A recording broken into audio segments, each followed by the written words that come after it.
Well, I got most of everything done here. Just got to put some oil in it.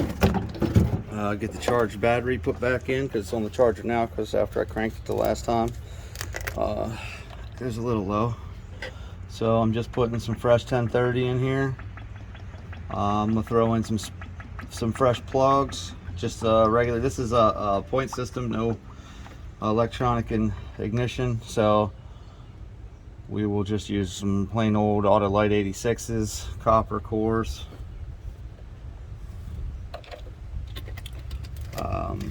Top it. I'm not even going to top it off with any antifreeze. I'm just gonna. This is just for like the initial start. I did get a set of keys made for the door, which also run the ignition on these. And then after I figured that out, I pulled the glove box lock, which is the same as the trunk lock. So we'll finally get to see what's been hiding in the trunk for the past 14 years. So I'm gonna throw 5 quarts in here. I gotta run down to my son's garage. He's got all my filter wrenches. Steal those back. Because that damn oil filter's on there tight. So tried both arms. I could do the old screwdriver through it and give her a twist, but that doesn't always work either. So I'd rather just go get my band clamps and come down or my band wrenches.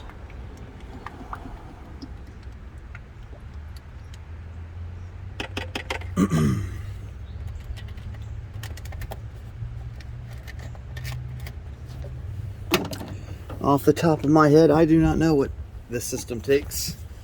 I know that most V8s start at 5 quarts, so that's where I'm going to start. Start with 5 quarts, and after I lower it back down on the ground, I'll check it again.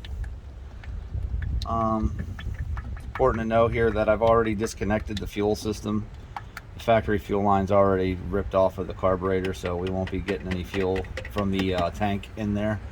And believe me, that fuel is bad. It smells horrible. I can still smell it now, and it's been probably 2 weeks since I pulled that line off and cranked this engine last, so that just tells you how bad it smells. I can still smell it.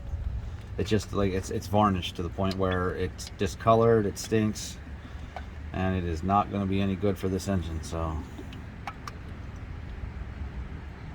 and that's number 5. So I have a backup just in case it needs another one.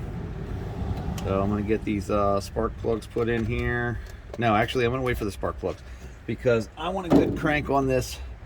So in case there's any moisture or anything, any dirt in the cylinders, I want them to blow out before I put the spark plugs in and try and fire it. So I want nice clean spark plugs on the first fire, nice clean fuel. The inside of this head looks actually really good. The rocker arms are nice and clean. Doesn't look like there's any rust on the heads or even on the rocker arms or anything. So that's all going to be good stuff.